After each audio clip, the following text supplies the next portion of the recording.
Mbo muraho amakuru yanyu mumeze muti ni Jennifer wanyu nk'ibisanzwe.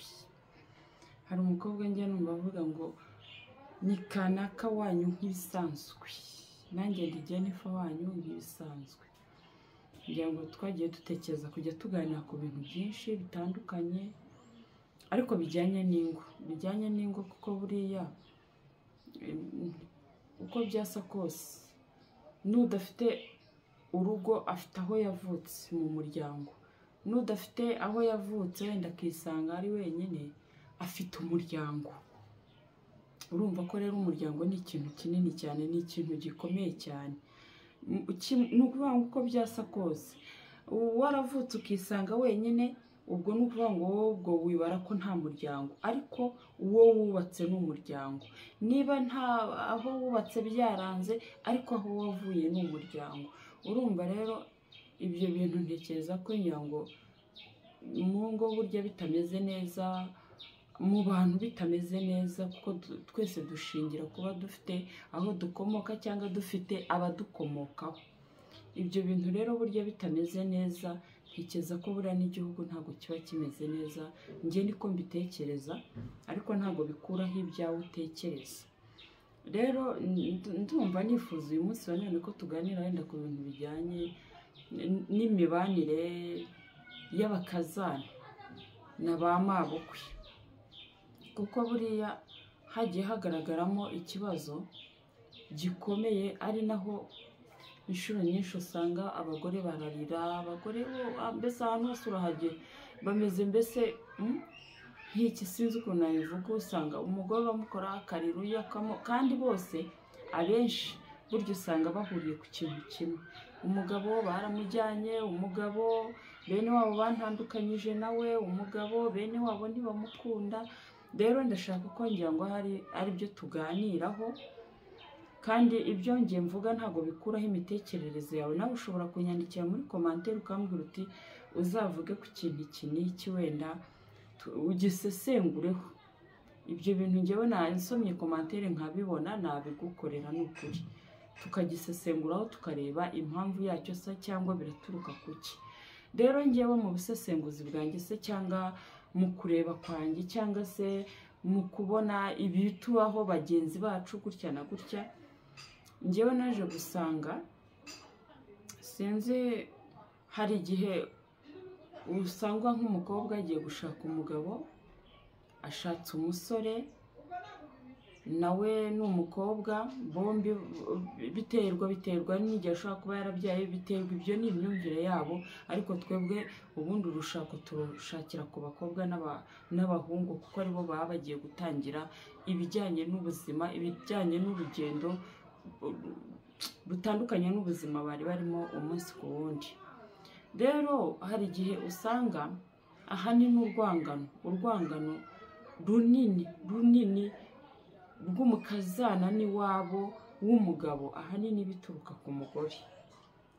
Kuko buriya hari igihe umugabo aza mwamara gushakana agatangira akakubwira ati kanaka ntitwumvikana, kanaka ntituvuga rumwe. Ubwo ni umugabo arakubwira bene wabo wenda atabyumva kimwe nabo, noneho ugasanga wa mugore nawe yaba afite urwangano, ugasanga bya bintu bihaye agaciro bigendeyeho, ndetse biranaremereye, kandi wenda ntibyari no kuzaremera ku mugabo, bivuyemo n'urwangano rukomeye kandi byari n'ibintu byoroheje. Uti kubera iki? Kuko hari igihe usanga nk'umuntu nk'ubu wenda njye nshaka umugabo, nasanze atumvikana na mushiki we na mukuru we, noneho washaka ikintu bapfa ukakibura, ukumva yaraje aradusinyisha tubwira ko bagiye kutwubakira jenoside yakorewe abatutsi irangiye, kumba agiye gufata amafaranga ya data wacu wakoraga muri leta wapfuye, mbese ugasanga ni utuntu tw'amafuti. Noneho iyo atukubwiye nawe ufite urwangano, uhita ukora uko ushoboye kose, noneho wowe ukarukuza cyane. kandi bwa buntu ni ubuntu bw'amafuti, ni ubuntu buri aho budafatika, ni ubuntu buri aho kandi nyamara uriya mugabo iyo atanagushaka ngo uba uri umuntu ugira urwangano, rwa rwangano ntirwari no kuzakura, bari kuzageraho n'ubundi bakiyunga bikarangira. Ibyo mu miryango namwe murabizi, mufite bene nyoko, mufite bene so, namwe murashwana ejo mugasubirana. Rero kuki umugabo abikubwira akakubwira ati kanaka atiyigeze kuza iwacu, atiyigeze kwanga kudutahira ubukwe, mbese ukumva ni ibintu bidafatika, bidafite n'agaciro, bya bindi umuntu agukosereza ari umuntu wo hanze ukamubabarira, ndetse akagukorera n'ibirenze ibyo mukababarirana ejo mugasubirana. Ariko ugasanga famiye yo ntabwo isubiranye, ahubwo bivuyemo urwangano. Kubera iki? Kubera wa mugore wabibwiye nk'umugabo, ubwo ngo urimo uramuganiriza. Ariko njyewe reka nkubwire, singiye kubabeshya, njyewe nta mugabo wanshuka kwanga mwene wabo, ntibibaho. Nk'umwana wireze, nk'umwana wabayeho mu buzima bubi, ntabwo umuntu umwe ashobora kukubera byose. Uwo ni umugabo wawe, nyina umubyara nawe afite umwanya arimo, nawe ni mabukwe. Ese wabo nawe afite umwanya arimo. Ntabwo umuntu yaba ibintu byose ku isi kuri wowe ngo bikunde. Ntabwo ushobora kumbwira ngo njyewe rero naramubwiye, ndamubwira ntabwo byakunda ibyo ngibyo, niba mufite ibyo mupfa, njye ntabyo dupfa, ku buryo njye nananirwa kubabaza ngo mwaramutse, mwiriwe, bakambaza abana bameze gute.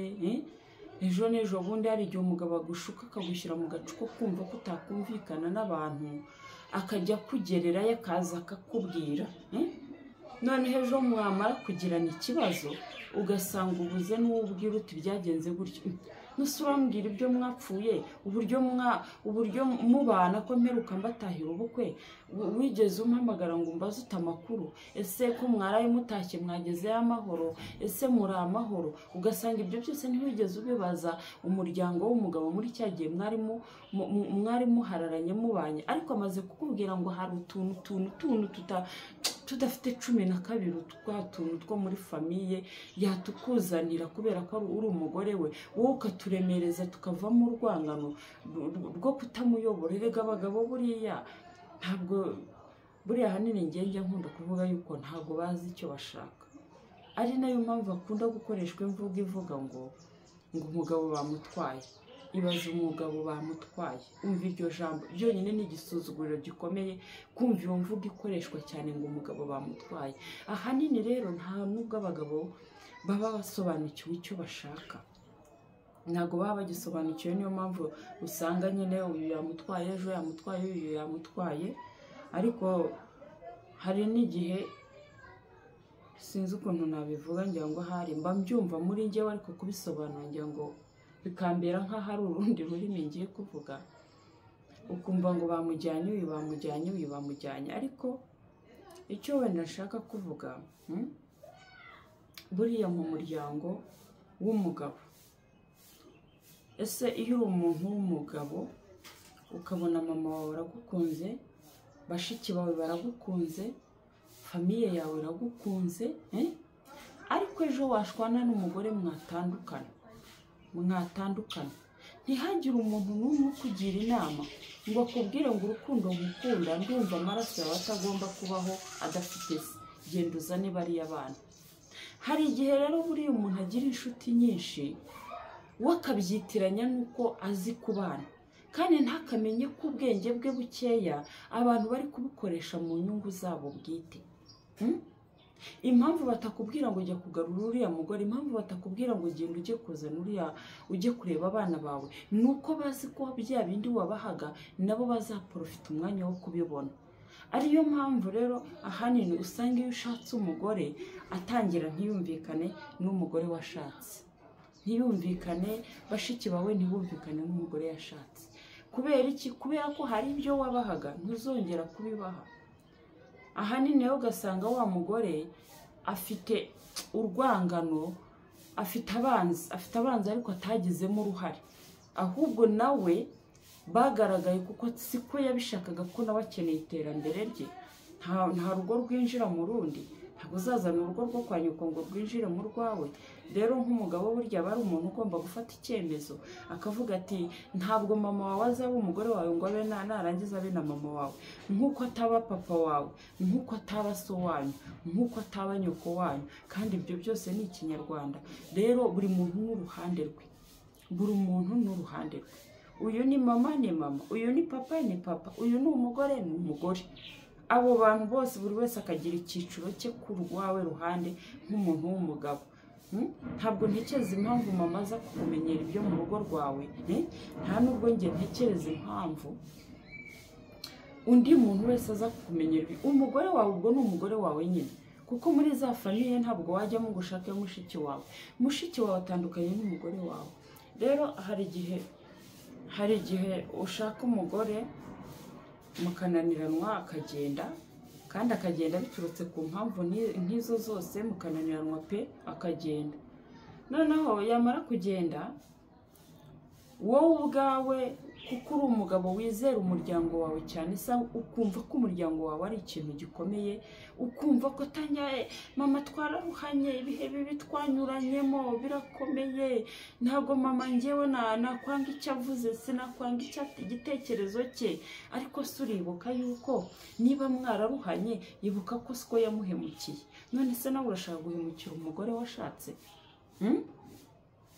Mwararuhanye, ariko ntabwo kuruhana ntabwo bisobanuye ko uzamugira umugore. Umuruho mwaruhanye, gerageza nawe umugore wawe ntazawuruhe ngo awuruhane n'umwana wabyaye.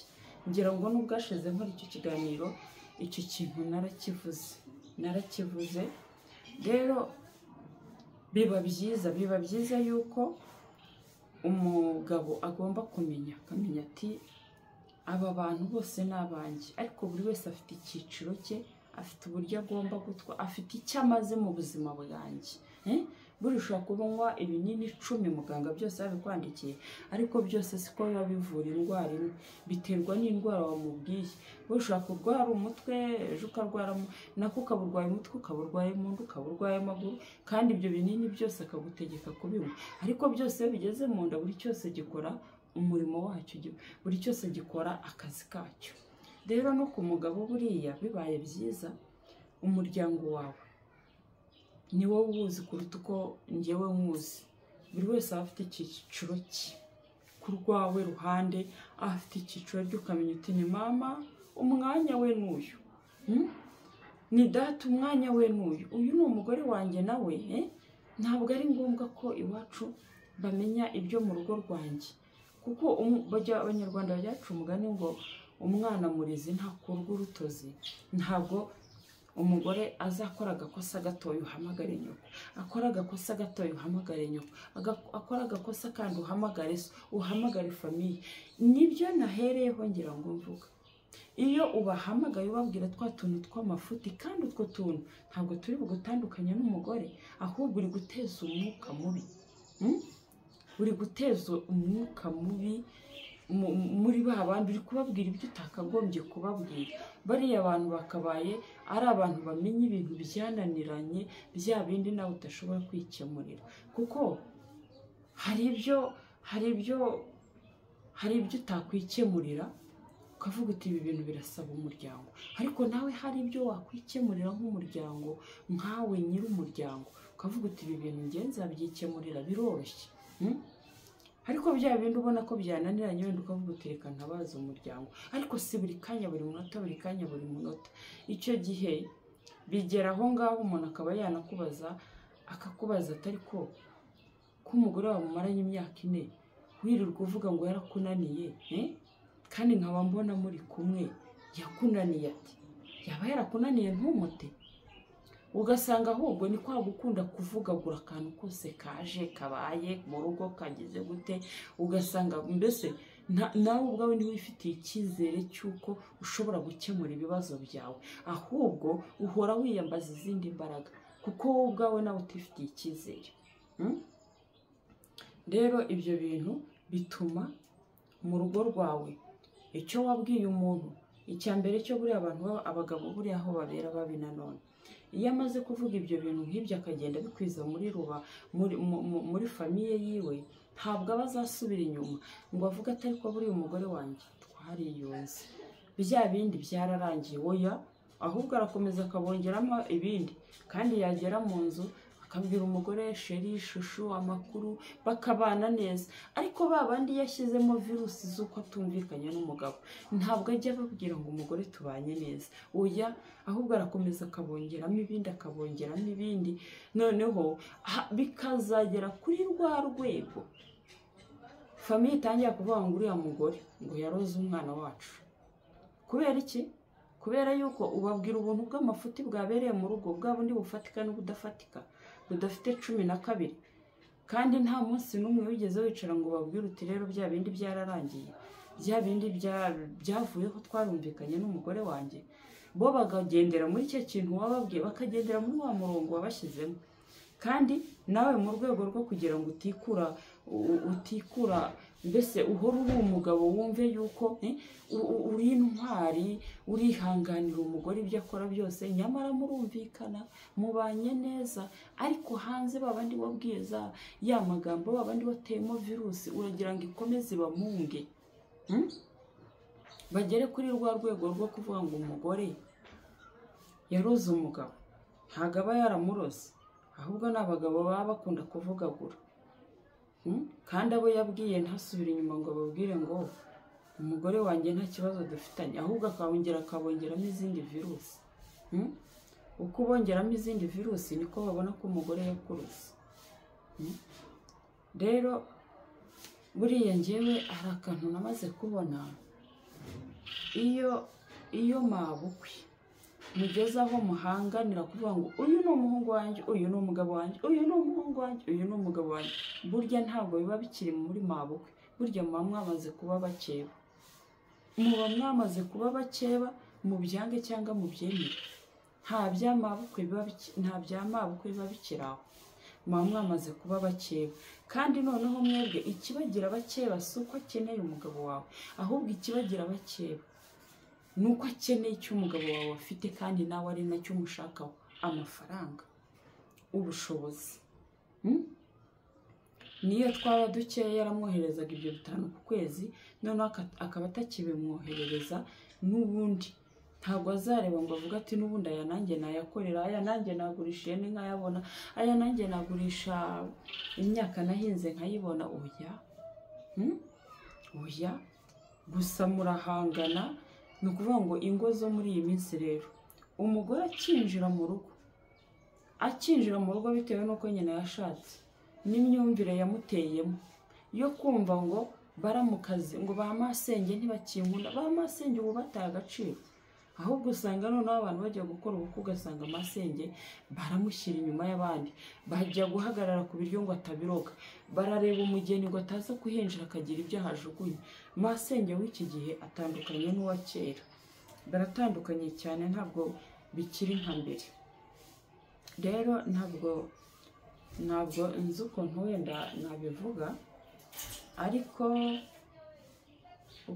uko ngewe numva mbitekereza ku ruhande rwanjye, ntabwo iyo uvuye mu rugo rwo kwa so na nyoko uri igitsina gore, uri umukobwa uje gushaka, ntabwo ari ngombwa yuko ugendera ku myumvire nyoko yari afite, kuko nyoko ashobora kuba yarashatse nabi, kandi wowe udashatse nabi. Ashobora kuba yarashatse neza, wowe ukaba ugiye gushaka nabi. Rero ashobora kuba yarashatse abantu bagira umutima mubi, wowe ukaba ugiye gushaka abantu bagira umutima mwiza. Noneho ugasanga kubera imyumvire y'uko warezwe n'umubyeyi washatse urugo rubi, ya myumvire yawe, abantu baguye mu bikomere byawe, ugasanga mwene nyoko araje, warashatse, umaze ukwezi ushatse, arinjira uko ashatse, mu cyumba cyawe arahajya uko ashatse, arajya gufata umwenda wa mwene nyina uko abishatse, ariko muramukazi wawe yaza akamera nk'umushyitsi, ku buryo ashaka kwamara iminsi 3 usa nk'umuntu umufiteho impungenge bitewe n'ibikomere wakuye kuri nyoko. wakuye kuri so, wakuye iwanyu mu muryango byandi mwumvaga ngo bamase ngo bashiki b'abagabo sinabaha umwana wanjye, bashiki b'abagabo sinagira gute, nawe ugasanga cya gikomere wakuye iwanyu undi muryango nawe ubigendeyemo, uhise uhinduka umwanzi kandi wenda bo ari n'abantu bazima. Rero ugasanga baragusuye kandi shabura niba hari ikintu mutazi. Buriya nukora ubukwe mugakora ubukwe, umuntu wa mbere uzagusura w'iwabo w'umugabo uzagusura numufata nabi, uwo ngo azagenda kongeze n'abandi bose, n'abatakuzi bose bazakuvuga. Umva, n'abatakuzi bose bazakuvuga, bajya bavuga ati urugo rwo kwa Kanaka uzi umugore wawe, ese ugira ngo kumufata nabi nukuhe? Nuko utamweretse ko mwisanzuyeho, nuko bamweretse ko mwishisha. Kuki muramukazi wawe atagera mu cyumba cya musaza? Kuki muramukazi wawe ataza ngo umuhe umwenda nawe wambara? Kuki muramukazi wawe ataza ngo ajye guteka umwereke ko aho ni iwabo, ni kwa musaza we, ni mu rugo rwe, nk'uko ubikorera murumuna we? Rero araje aragusuye, yiriwe mu ntebe yicaye nk'umushyitsi, nijoro umweretse aho aryamye, mu gitondo arabyutse kuko abona nta bwisanzure umufiteho, atinye no gufata iyo turusho ngo akorope, atinye no gufata ibyo byombo, aragenda yitwararika isahani iriye, kandi murumuna wawe yaje si uko bigenda, ahitira mu gikoni akarura ibyo ashatse, cyangwa agateka ka boyiro uko agashatse bitewe n'igihari, arisanzuye ntiyiriwe akubaza. Ariko muramukazi wawe nta kintu nabafasha se, none se mwaretse nkabafasha imyenda kwa musaza we? Ibyo rero njyewe bikantera kwibaza, uwo muntu kuki wumva yuko n'umuryango ushatsemo abo bantu ugomba kubisanzuraho kuruta uko wisanzura? Yego nabi wanyu bisanzura, ariko uwo ni umuryango ugiye kuba mu buziraherezo, uwo ni umuryango wawe, nta kirikuraho, ni umuryango wawe uko byagenda kose. Rero ahanini natwe abagore hari igihe usanga dufite n'imyifatire mibi bitewe n'ibikomere twakuye kuri ba mama barezwe, baramukazi be baratwangaga, mama yaratwigishije, yikoreraga ibi n'ibi, yikoreraga agataro, ba masenge barakize bameze neza, ubwo nyoko araza nyine akakubitamo iyo myumvire, wajya gushaka urugo wa muryango nawe ukaba ubigendeyemo.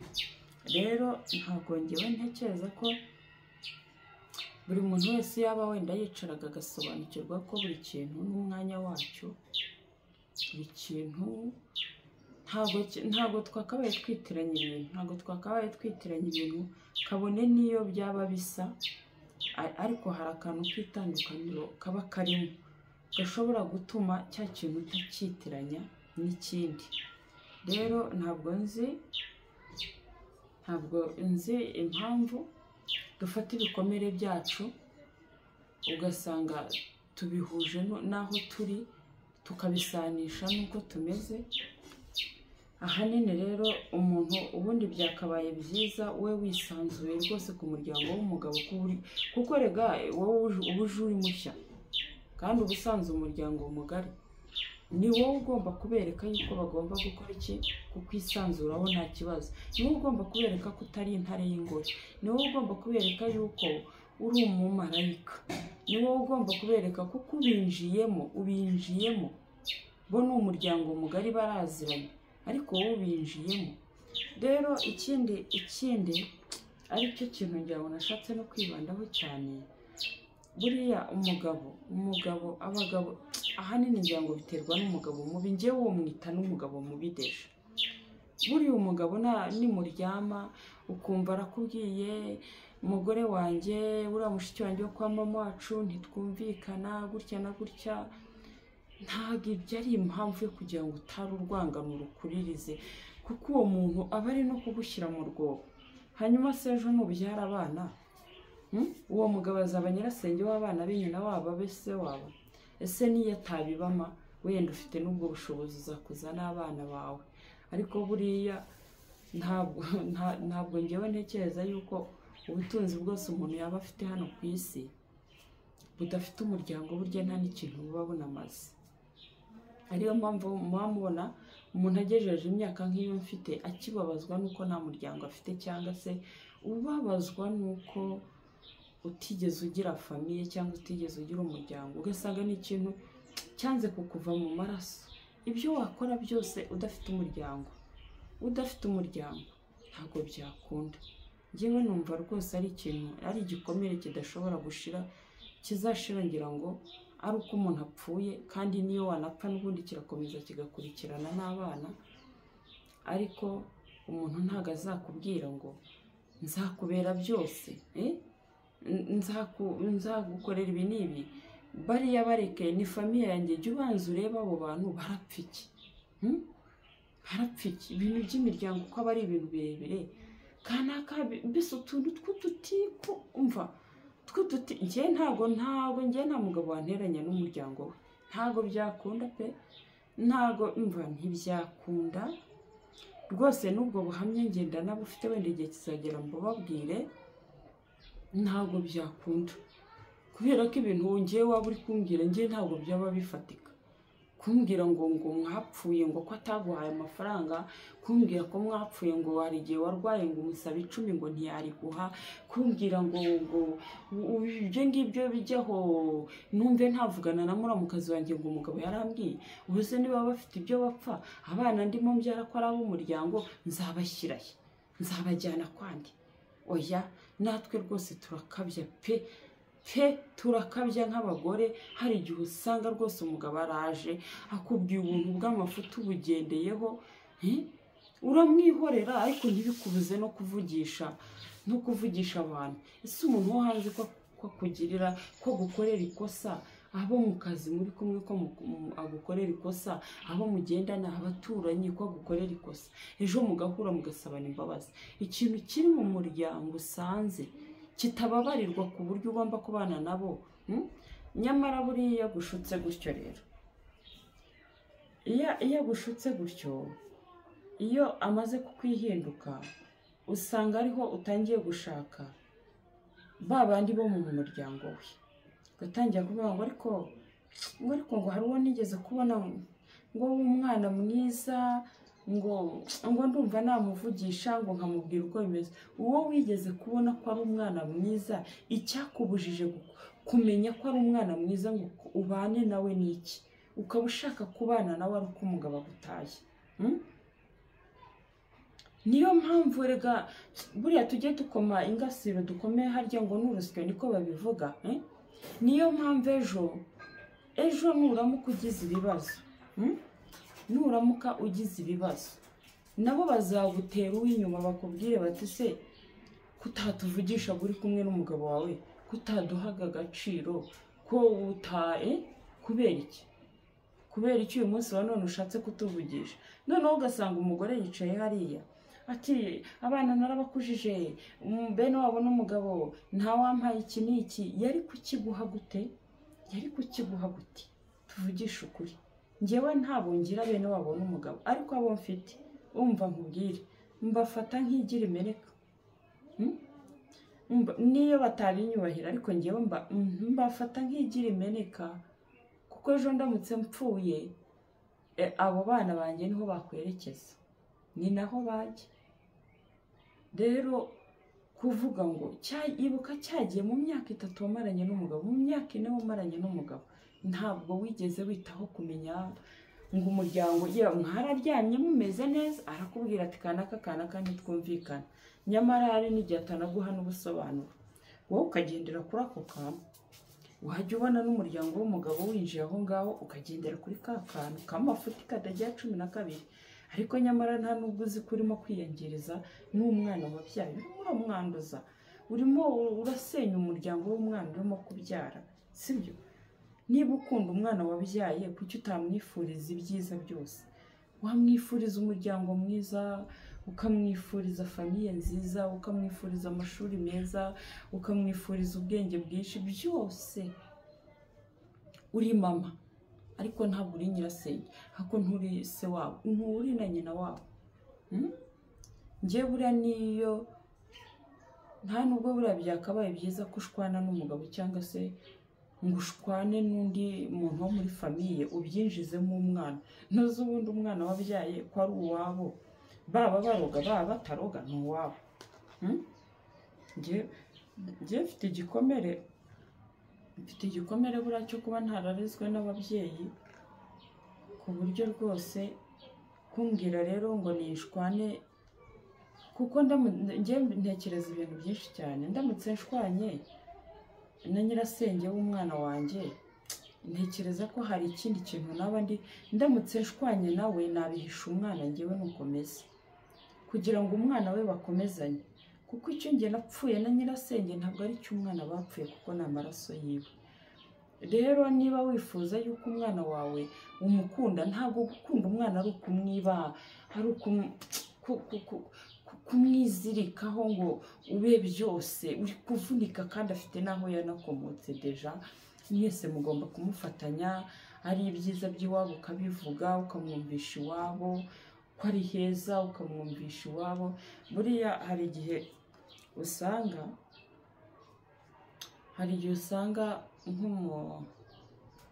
nk'umuntu yarakuriye ahantu mu cyaro, akahakurira bakamurera, akavamo umunyamashuri, akavamo umugore mwiza cyangwa umugabo mwiza, ariko aba bana turimo kubyara ukaba utafata umwana ngo ugende umwereke iwanyu byibura be no mu cyaro hamenye. Si ubundi ikintu mba nibaza, ubundi abantu bose ko bigize abanyamujyi, ubundi amafaranga mukorera muzajya muhaha ibyo mukuye hehe? Ugasanga umuntu arakubwira ati umwana wanjye ntiyajya mu cyaro, umwana wanjye ntiyareba iki n'iki, umwana wanjye ntabwo yaharara, kandi wowe waraharaye urakura. Ese sha uramutse upfuye ko bamujyana mu cyaro, ahubwo siko uramutse upfuye yajya mu cyaro agahinga, urumva agahinga gusa ahubwo ko yajya ahingura saa 11 wowe warahinguraga saa 6. Rero ugasanga abantu bose mbese urusirimu ruriho ubu ngubu ni rwa rusirimu rwo kumva ko umuntu utajya mu cyaro. Noneho njye nkibaza se ahantu bose ko twabaye abanyamujyi, ubundi amafaranga dukorera tuzajya duhaha ibyo dukuye, ko abanyamujyi badahinga. Rero ibyo bintu ngira ngo ni ikibazo gikomeye cyane, kiranakomeye. Ahubwo buriya hari igihe nyine akantu kabona ari akantu kari aho koroheje, ariko buriya ugiye gukuba n'imibare ku mwaka y'abantu bakubwira bati ntidukeneye kuzasubira mu cyaro, n'abana twabyaye ntibazanasubirayo, ukibaza ayo mafaranga bakorera icyo bazayahahishamo, bazahaha ibyo bakuye niba ari mu mahanga simbizi. Hari igihe kizagera ngira ngo abantu bose ibyo guhinga babiveho, ariko tujye twita ku kintu, ntitukajye turengwa ngo twibagirwe aho twavuye cyangwa twibagirwe aho twakomotse. Ntabwo ari byiza,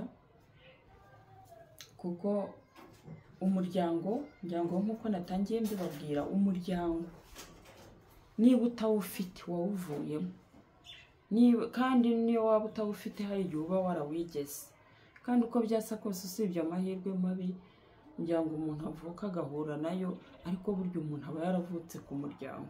Ese ntaba yaravutse ku mugabo n'umugore? Ntaba yaravutse ku mugabo n'umugore? Rero ntekereza ko ngira ngo ibyo twanashaka ko tuganira n'ibyo. Uramutse wumva hari igitekerezo ufite ucyandika muri commentaire ukambwira uti ibi bintu tuzabiganireho, uzabituganirizeho cyangwa se uzabidusesengurireho. Ngira ngo ahari niyemeje kujya nkora ibiganiro nkabikorera mu rugo, nkabibagezaho uko byaba bimeze kose, tuzajya tugenda twungurana ibitekerezo buke buke.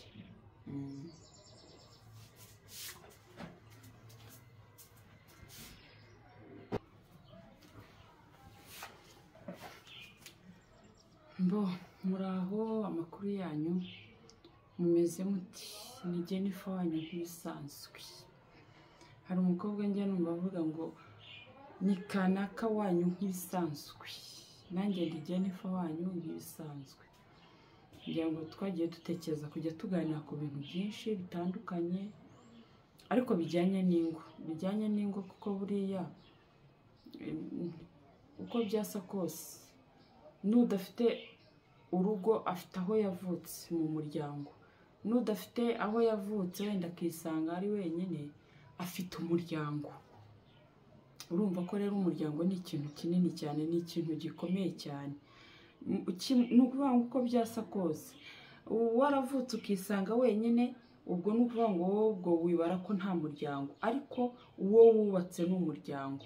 Niba nta aho wubatse byaranze, ariko aho wavuye ni umuryango. Urumva rero ibyo bintu ntekereza ko ngira ngo mu ngo burya bitameze neza, mu bantu bitameze neza, kuko twese dushingira kuba dufite aho dukomoka cyangwa dufite abadukomokaho. Ibyo bintu rero burya bitameze neza, ntekereza ko buriya n'igihugu ntabwo kiba kimeze neza. Njye niko mbitekereza, ariko ntabwo bikuraho ibyawe utekereza. Rero ndumva nifuza uyu munsi wa none ko tuganira wenda ku bintu bijyanye n'imibanire y'abakazana na ba mabukwe, kuko buriya hagiye hagaragaramo ikibazo gikomeye, ari naho inshuro nyinshi usanga abagore bararira, abagore mbese ahantu hose urahagera bameze mbese nk'iki, sinzi ukuntu nabivuga. Usanga umugore bamukora akarira uyu kandi bose abenshi burya usanga bahuriye ku kintu kimwe. Umugabo baramujyanye, umugabo bene wabo bantandukanyije nawe, umugabo bene wabo ntibamukunda. Rero ndashaka ko ngira ngo ari byo tuganiraho, kandi ibyo ngiye mvuga ntabwo bikuraho imitekerereze yawe. Nawe ushobora kunyandikira muri commentaire ukambwira uti uzavuge ku kintu iki n'iki, wenda ugisesengureho. Ibyo bintu ngewe nasomye commentaire nkabibona nabigukorera n'ukuri, tukagisesenguraho tukareba impamvu yacyo se cyangwa biraturuka kuki. Rero ngewe mu busesenguzi bwanjye se cyangwa mu kureba kwanjye cyangwa se mu kubona ibitubaho bagenzi bacu gutya na gutya, ngewe naje gusanga sinzi, hari igihe usangwa nk'umukobwa agiye gushaka umugabo, ashatse umusore nawe ni umukobwa, bombi biterwa n'igihe ashobora kuba yarabyaye, biterwa, ibyo ni imyumvire yabo. Ariko twebwe ubundi urushako turushakira ku bakobwa n'abahungu, kuko aribo baba bagiye gutangira ibijyanye n'ubuzima, ibijyanye n'urugendo rutandukanye n'ubuzima bari barimo umunsi ku wundi. Rero hari igihe usanga ahanini urwangano runini rw'umukazana n'iwabo w'umugabo, ahanini bituruka ku mugore. Kuko buriya hari igihe umugabo aza mwamara gushakana agatangira akakubwira ati kanaka ntitwumvikana, kanaka ntituvuga rumwe. Ubwo ni umugabo arakubwira bene wabo wenda atabyumva kimwe nabo, noneho ugasanga wa mugore nawe yaba afite urwangano, ugasanga bya bintu abihaye agaciro abigendeyeho, ndetse biranaremereye, kandi wenda ntibyari no kuzaremera ku mugabo, bivuyemo n'urwangano rukomeye kandi byari n'ibintu byoroheje. Uti kubera iki?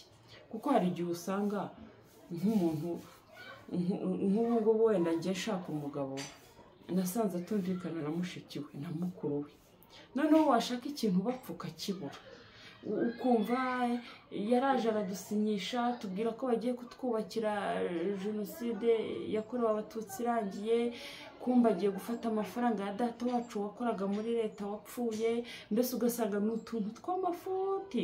Noneho iyo atukubwiye nawe ufite urwangano, uhita ukora uko ushoboye kose, noneho wowe ukarukuza cyane. Kandi bwa buntu ni ubuntu bw'amafuti, ni ubuntu buri aho budafatika, ni ubuntu buri aho. Kandi nyamara uriya mugabo iyo atanagushaka ngo ubu uri umuntu ugira urwangano, rwa rwangano ntirwari no kuzakura, bari kuzageraho n'ubundi bakiyunga bikarangira. Ibyo mu miryango namwe murabizi, mufite bene nyoko, mufite bene so, namwe murashwana ejo mugasubirana. Rero kuki umugabo abikubwira akakubwira ati kanaka atiyigeze kuza iwacu, atiyigeze kwanga kudutahira ubukwe, mbese ukumva ni ibintu bidafatika, bidafite n'agaciro, bya bindi umuntu agukosereza ari umuntu wo hanze ukamubabarira ndetse akagukorera n'ibirenze ibyo mukababarira n'ejo mugasubirana, ariko ugasanga famiye yo ntago isubiranye ahubwo bivuye mu rwangano. Kubera iki? Kubera wa mugore wabibwiye nk'umugabo, ubwo ngo urimo uramuganiriza. Ariko njyewe reka nkubwire, singiye kubabeshya, njyewe nta mugabo wanshuka kwanga mwene wabo, ntibibaho.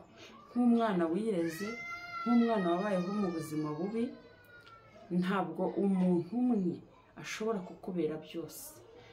Uwo ni umugabo wawe, nyina umubyara nawe afite umwanya arimo, nawe ni mabukwe.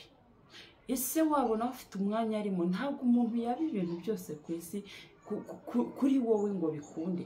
Ntabwo ushobora kumbwira ngo njyewe rero naramubwiye, ndamubwira ntabwo byakunda ibyo ngibyo, niba mufite ibyo mupfa njye ntabyo dupfa, ku buryo njye nananirwa kubabaza ngo mwaramutse mwiriwe, bakambaza abana bameze gute.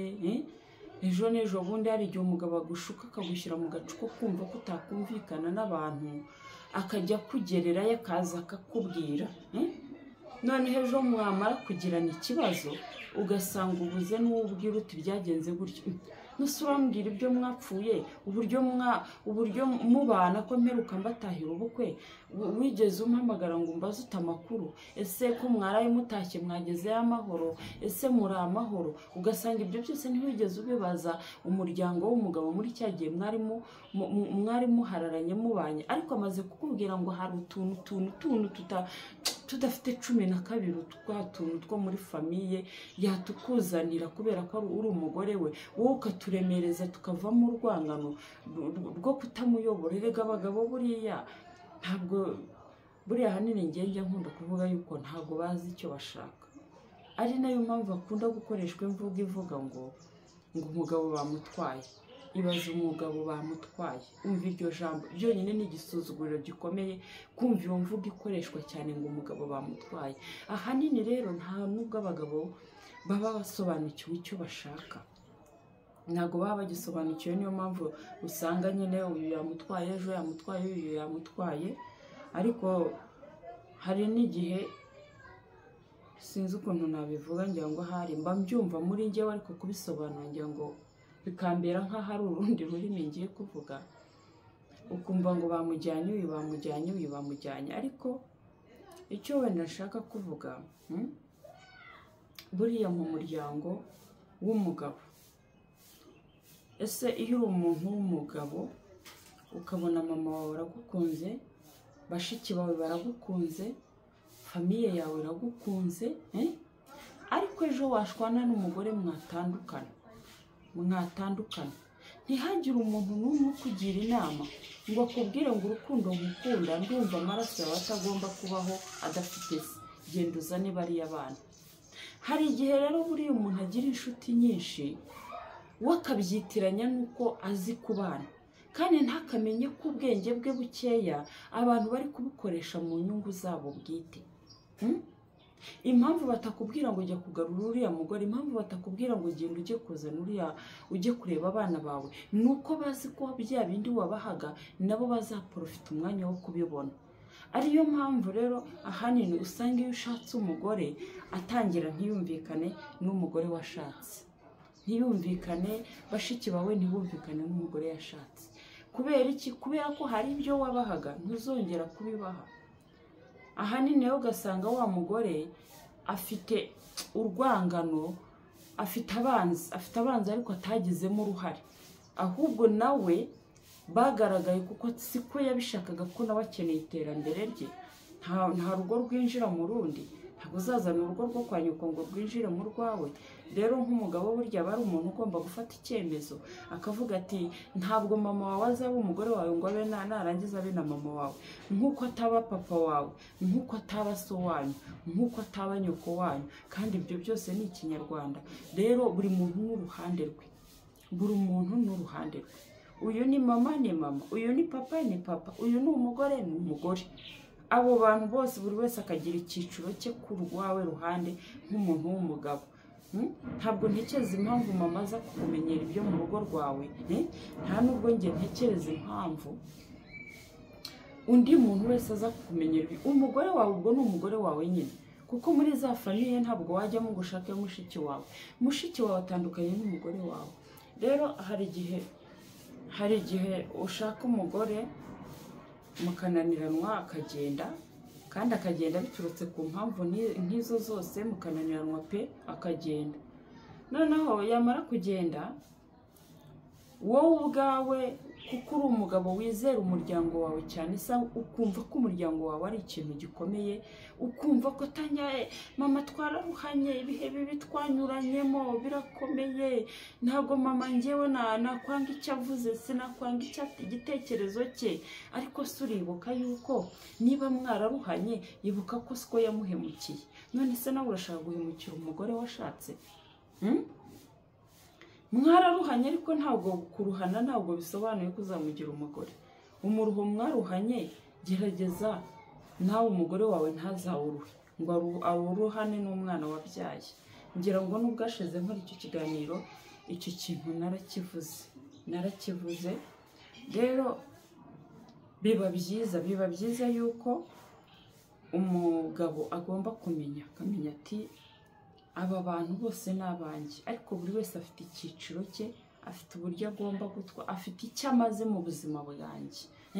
buri ushobora kunywa ibinini 10 muganga byose yabikwandikiye, ariko byose siko biba bivura indwara imwe, biterwa n'indwara wamubwiye. buri ushobora kurwara umutwe, ejo ukarwara nako ukaburwaye umutwe, ukaburwaye mu nda, ukaburwaye amaguru, kandi ibyo binini byose akagutegeka kubinywa, ariko byose iyo bigeze mu nda buri cyose gikora umurimo wacyo, buri cyose gikora akazi kacyo. rero no ku mugabo buriya bibaye byiza, umuryango wawe ni wowe uwuzi kuruta uko ngewe nkuzi. buri wese aba afite icyiciro cye, ku rwawe ruhande afite icyiciro rye, ukamenya uti ni mama umwanya we n'uyu, ni data umwanya we n'uyu, uyu ni umugore wanjye nawe. ntabwo ari ngombwa ko iwacu bamenya ibyo mu rugo rwanjye, kuko abanyarwanda bajyaca umugani ngo umwana murizi ntakurwa urutozi. ntabwo umugore azakora agakosa gatoya uhamagare nyoko, akora agakosa gatoya uhamagare nyoko, akora agakosa kandi uhamagare so, uhamagare famiye. nibyo nahereyeho ngira ngo mvuga, iyo ubahamagaye ubabwira twa tuntu tw'amafuti, kandi utwo tuntu ntabwo turi bugutandukanye n'umugore, ahubwo uri guteza umwuka mubi, uri guteza umwuka mubi muri ba bandi, uri kubabwira ibyo utakagombye kubabwira. bariya abantu bakabaye ari abantu bamenya ibintu byananiranye, bya bindi nawe udashobora kwikemurira, kuko hari ibyo utakwikemurira ukavuga uti ibi bintu birasaba umuryango, ariko nawe hari ibyo wakwikemurira nk'umuryango, nkawe nyir'umuryango, ukavuga uti ibi bintu ngenzi nzabyikemurira biroroshye. ariko bya bindi ubona ko byananiranye, wenda ukavuga uti reka ntabaza umuryango, ariko si buri kanya buri munota. icyo gihe bigera aho ngaho umuntu akaba yanakubaza, akakubaza atari ko umugore wawe mumaranye imyaka 4 wirirwa uvuga ngo yarakunaniye, kandi nkaba mbona muri kumwe, yakunaniye ati? yaba yarakunaniye ntumute? ugasanga ahubwo ni kwa gukunda kuvugagura akantu kose kaje kabaye mu rugo kagize gute, ugasanga mbese nawe ubwawe ntiwifitiye icyizere cy'uko ushobora gukemura ibibazo byawe, ahubwo uhora wiyambaza izindi mbaraga, kuko wowe ubwawe nawe utifitiye icyizere. rero ibyo bintu bituma mu rugo rwawe icyo wabwiye umuntu, icya mbere cyo buriya abantu abagabo buriya aho babera babi nanone, iyo amaze kuvuga ibyo bintu nk'ibyo akagenda bikwiza muri famiye yiwe, ntabwo aba azasubira inyuma ngo avuge atari ko buriya umugore wanjye twariyunze, bya bindi byararangiye. oya, ahubwo arakomeza akabongeramo ibindi, kandi yagera mu nzu akabwira umugore sheri, shushu, amakuru, bakabana neza. ariko babandi yashyizemo virusi z'uko atumvikanye n'umugabo, ntabwo ajya ababwira ngo umugore tubanye neza. oya, ahubwo arakomeza akabongeramo ibindi, noneho bikazagera kuri rwa rwego famiye itangira kuvuga ngo uriya mugore ngo yaroze umwana wacu. kubera iki? kubera yuko ubabwira ubuntu bw'amafuti bwabereye mu rugo, bwa bundi bufatika n'ubudafatika, budafite 12. kandi nta munsi n'umwe wigeze wicara ngo babwire uti rero bya bindi byararangiye, bya bindi byavuyeho twarumvikanye n'umugore wanjye. Bo bakagendera muri icyo kintu wababwiye, bakagendera muri wa murongo wabashyizemo. Kandi nawe mu rwego rwo kugira ngo utikura mbese uhora uri umugabo wumve yuko uri intwari, urihanganira umugore ibyo akora byose, nyamara murumvikana, mubanye neza, ariko hanze babandi wabwiza ya magambo, babandi wateyemo virusi, uragira ngo ikomeze bamunge, bagere kuri rwa rwego rwo kuvuga ngo umugore yaroze umugabo. Ntabwo aba yaramuroze, ahubwo ni abagabo baba bakunda kuvugagura. Kandi abo yabwiye ntasubire inyuma ngo babwire ngo umugore wanjye nta kibazo dufitanye, ahubwo akabongeramo izindi virusi. Uko ubongeramo izindi virusi niko babona ko umugore yakuruze. Rero buriya njyewe hari akantu namaze kubona, iyo mabukwe mugeze aho muhanganira kuvuga ngo uyu ni umuhungu wanjye, uyu ni umugabo wanjye, uyu ni umuhungu wanjye, uyu ni umugabo wanjye, burya ntabwo biba bikiri muri mabukwe, burya muba mwamaze kuba bakeba. Muba mwamaze kuba bakeba, mu byange cyangwa mu byemere. Nta bya mabukwe biba bikiri aho, muba mwamaze kuba bakeba. Kandi noneho mwebwe ikibagira bakeba si uko akeneye umugabo wawe, ahubwo ikibagira bakeba nuko akeneye icyo umugabo wawe afite, kandi nawe ari nacyo umushakaho: amafaranga, ubushobozi. Niyo twaba dukeya yaramwoherezaga ibyo 5 ku kwezi, noneho akaba atakibimwoherereza, n'ubundi ntabwo azareba ngo avuga ati n'ubundi aya nanjye nayakorera, aya nanjye nagurisha ihene nkayabona, aya nanjye nagurisha imyaka nahinze nkayibona. Oya, gusa murahangana. Ni ukuvuga ngo ingo zo muri iyi minsi rero, umugore akinjira mu rugo bitewe n'uko nyina yashatse, n'imyumvire yamuteyemo yo kumva ngo baramukazi, ngo ba masenge ntibakinkunda. Ba masenge ubu bataye agaciro, ahubwo usanga noneho abantu bajya gukora ubukwe, ugasanga masenge baramushyira inyuma y'abandi, bajya guhagarara ku biryo ngo atabiroga, barareba umugeni ngo ataza kuhinjira akagira ibyo ahajugunya. Masenge w'iki gihe atandukanye n'uwa kera, baratandukanye cyane, ntabwo bikiri nka mbere. Rero ntabwo nzi ukuntu wenda nabivuga, ariko uko njyewe numva mbitekereza ku ruhande rwanjye, ntabwo iyo uvuye mu rugo rwo kwa so na nyoko uri igitsina gore, uri umukobwa uje gushaka, ntabwo ari ngombwa yuko ugendera ku myumvire nyoko yari afite, kuko nyoko ashobora kuba yarashatse nabi, kandi wowe udashatse nabi. Ashobora kuba yarashatse neza, wowe ukaba ugiye gushaka nabi. Rero ashobora kuba yarashatse abantu bagira umutima mubi, wowe ukaba ugiye gushaka abantu bagira umutima mwiza. Noneho ugasanga kubera imyumvire y'uko warezwe n'umubyeyi washatse urugo rubi, ya myumvire yawe, abantu baguye mu bikomere byawe.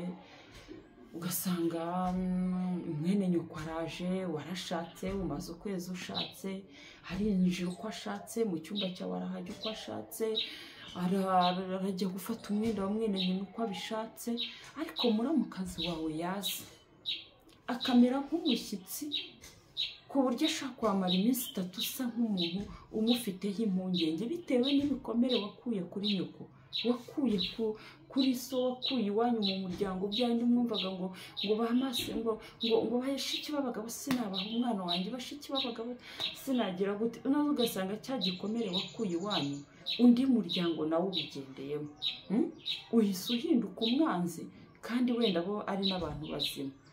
Rero ugasanga baragusuye, kandi shabura niba hari ikintu mutazi,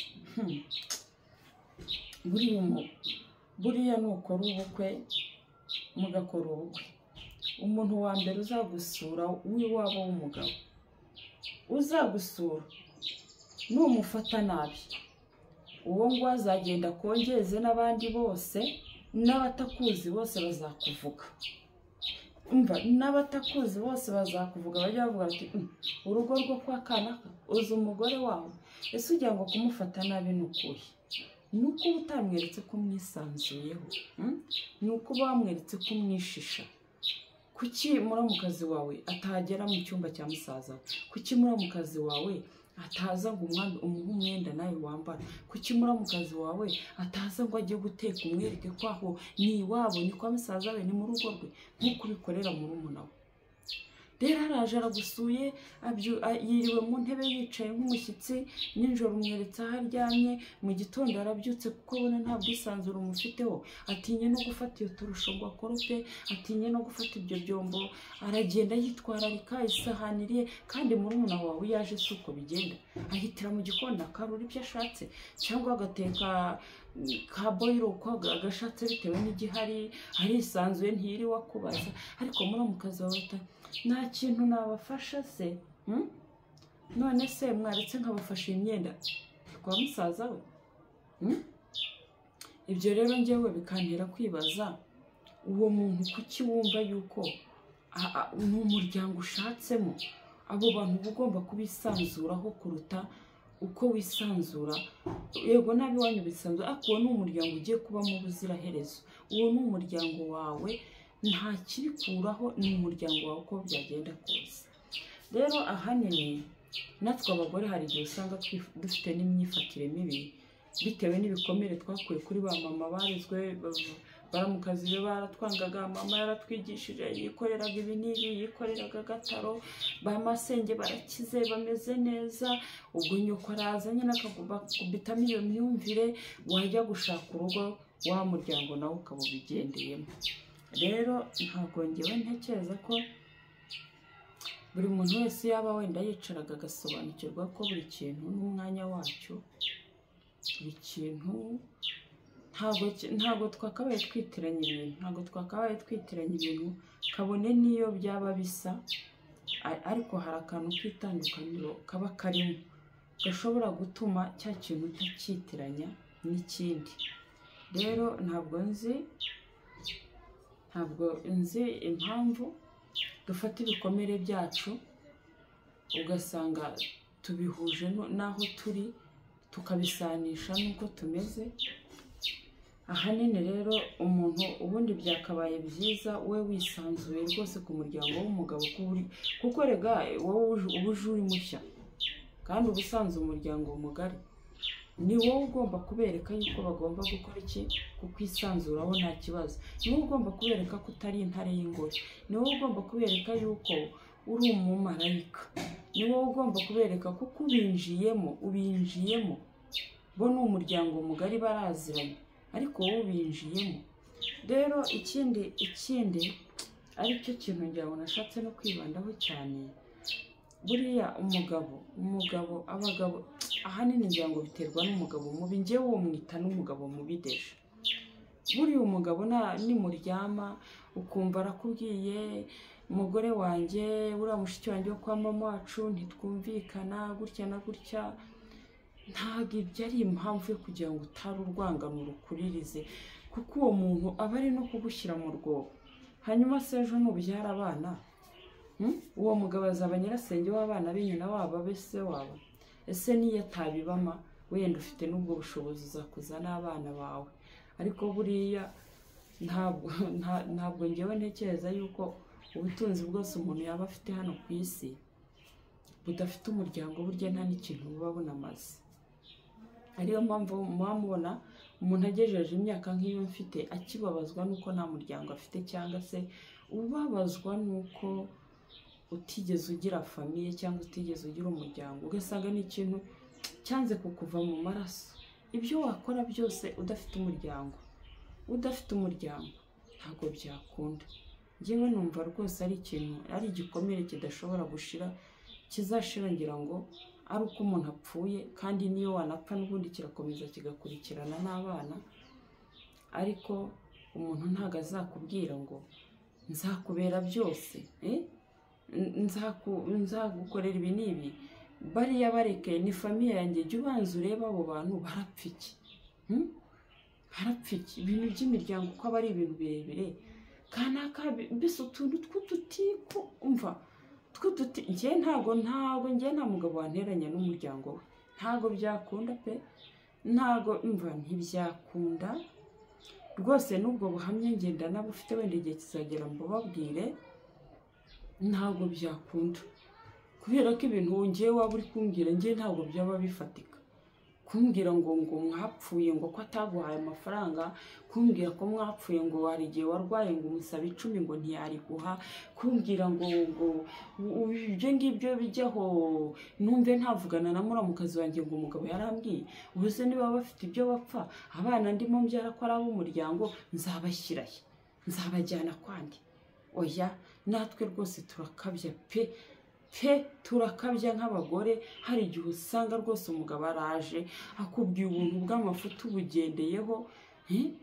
uramwihorera ariko ntibikubuze no kuvugisha abantu ese umuntu wo hanze ko kugirira ko gukorera ikosa abo mu kazi muri kumwe ko agukorera ikosa abo mugendana abaturanyi ko agukorera ikosa ejo mugahura mugasabana imbabazi ikintu kiri mu muryango usanze kitababarirwa ku buryo ugomba kubana nabo nyamara buriya gushutse gutyo rero iyo gushutse gutyo iyo amaze kukwihinduka usanga ariho utangiye gushaka babandi bo mu muryango we gatangira kuvuga ngo ariko hari uwo nigeze kubona ngo umwana mwiza ngo ndumva namuvugisha ngo nkamubwira uko bimeze uwo wigeze kubona ko ari umwana mwiza icyakubujije kumenya ko ari umwana mwiza ngo ubane nawe niki ukaba ushaka kubana nawe ari uko umugabo agutaye niyo mpamvu rega buriya tujye dukoma ingasiro dukomeye harya ngo n'urusyo niko babivuga niyo mpamvu ejo nuramuka ugize ibibazo nuramuka ugize ibibazo nabo bazagutera uw'inyuma bakubwire bati se kutatuvugisha uri kumwe n'umugabo wawe kutaduhaga agaciro ko utae kubera iki uyu munsi wa none ushatse kutuvugisha noneho ugasanga umugore yicaye hariya ati abana narabakujije bene wabo n'umugabo nta wampaye iki n'iki yari kukiguha gute tuvugisha ukuri njyewe ntabwo ngira bene wabo n'umugabo ariko abo mfite umva nkubwire mbafata nk'igira imeneka niyo batabinyubahira ariko njyewe mbafata nk'igira imeneka kuko ejo ndamutse mpfuye abo bana banjye niho bakwerekeza ni naho bajya rero kuvuga ngo ibuka cyagiye mu myaka 3 wamaranye n'umugabo mu myaka 4 wamaranye n'umugabo ntabwo wigeze witaho kumenya ngo umuryango mwararyamye mumeze neza arakubwira ati kanaka ntitwumvikana nyamara hari n'igihe atanaguha n'ubusobanuro wowe ukagendera kuri ako kantu wajya ubona n'umuryango w'umugabo winjiye aho ngaho ukagendera kuri ka kantu k'amafuti katagira 12 ariko nyamara nta nubwo uzi kurimo kwiyangiriza n'umwana wabyaye urimo uramwanduza urimo urasenya umuryango w'umwana urimo kubyara sibyo niba ukunda umwana wabyaye kuki utamwifuriza ibyiza byose wamwifuriza umuryango mwiza ukamwifuriza famiye nziza ukamwifuriza amashuri meza ukamwifuriza ubwenge bwinshi byose uri mama ariko ntabwo uri nyirasenge hako nturi se wabo nturi na nyina wabo njye buriya niyo nta nubwo buriya byakabaye byiza ko ushwana n'umugabo cyangwa se ngo ushwane n'undi muntu wo muri famiye ubyinjizemo umwana ntuzi ubundi umwana wabyaye ko ari uwabo baba baroga baba bataroga ni uwabo njye mfite igikomere buriya cyo kuba ntararezwe n'ababyeyi ku buryo rwose kumbwira rero ngo nishwane kuko njye ntekereza ibintu byinshi cyane ndamutse nshwanye na nyirasenge w'umwana wanjye ntekereza ko hari ikindi kintu naba ndamutse nshwanye nawe nabihisha umwana njyewe nukomeze kugira ngo umwana we bakomezanye kuko icyo njye napfuye na nyirasenge ntabwo ari cyo umwana bapfuye kuko ni amaraso yiwe rero niba wifuza yuko umwana wawe umukunda ntabwo gukunda umwana ari ukumwiba ari kumwizirikaho ngo ube byose, uri kuvunika kandi afite n'aho yanakomotse deja. Mwese mugomba kumufatanya, ari ibyiza by'iwabo ukabivuga, ukamwumvisha iwabo ko ari heza, ukamwumvisha iwabo. Buriya hari igihe usanga nk'umuntu yarakuriye ahantu mu cyaro, akahakurira bakamurera, akavamo umunyamashuri, akavamo umugore mwiza cyangwa umugabo mwiza, ariko aba bana turimo kubyara ukaba utafata umwana ngo ugende umwereke iwanyu byibura be no mu cyaro hamenye. Si ubundi ikintu mba nibaza, ubundi abantu bose ko bigize abanyamujyi, ubundi amafaranga mukorera muzajya muhaha ibyo mukuye hehe? Gasanga umuntu arakubwira ati umwana wanjye ntiyajya mu cyaro, umwana wanjye ntiyareba iki n'iki, umwana wanjye ntabwo yaharara, kandi wowe waraharaye urakura. Ese sha uramutse upfuye ko bamujyana mu cyaro, ahubwo siko uramutse upfuye yajya mu cyaro agahinga, urumva? Agahinga gusa se ahubwo ko yajya ahingura saa 11 wowe warahinguraga saa 6. Rero ugasanga abantu bose mbese urusirimu ruriho ubu ngubu ni rwa rusirimu rwo kumva ko umuntu utajya mu cyaro. Noneho njye nkibaza se ahantu bose ko twabaye abanyamujyi, ubundi amafaranga dukorera tuzajya duhaha ibyo dukuye ko abanyamujyi badahinga? Rero ibyo bintu ngira ngo ni ikibazo gikomeye cyane, kiranakomeye. Ahubwo buriya hari igihe nyine akantu kabona ari akantu kari aho koroheje, ariko buriya ugiye gukuba n'imibare ku mwaka y'abantu bakubwira bati ntidukeneye kuzasubira mu cyaro, n'abana twabyaye ntibazanasubirayo, ukibaza ayo mafaranga bakorera icyo bazayahahishamo, bazahaha ibyo bakuye niba ari mu mahanga simbizi. Hari igihe kizagera ngira ngo abantu bose ibyo guhinga babiveho, ariko tujye twita ku kintu, ntitukajye turengwa ngo twibagirwe aho twavuye cyangwa twibagirwe aho twakomotse. Ntabwo ari byiza, kuko umuryango nk'uko natangiye mbibabwira, umuryango niba utawufite wawuvuyemo, kandi niyo waba utawufite hari igihe uba warawigeze. Kandi uko byasa kose usibye amahirwe mabi ngira ngo umuntu avuka agahura nayo, ariko burya umuntu aba yaravutse ku muryango. Ese ntaba yaravutse ku mugabo n'umugore? Ntaba yaravutse ku mugabo n'umugore? Rero ntekereza ko ngira ngo ibyo twanashaka ko tuganira n'ibyo. Uramutse wumva hari igitekerezo ufite ucyandika muri commentaire ukambwira uti ibi bintu tuzabiganireho. Tuzabiganireho, uzabituganirizeho cyangwa se uzabidusesengurireho.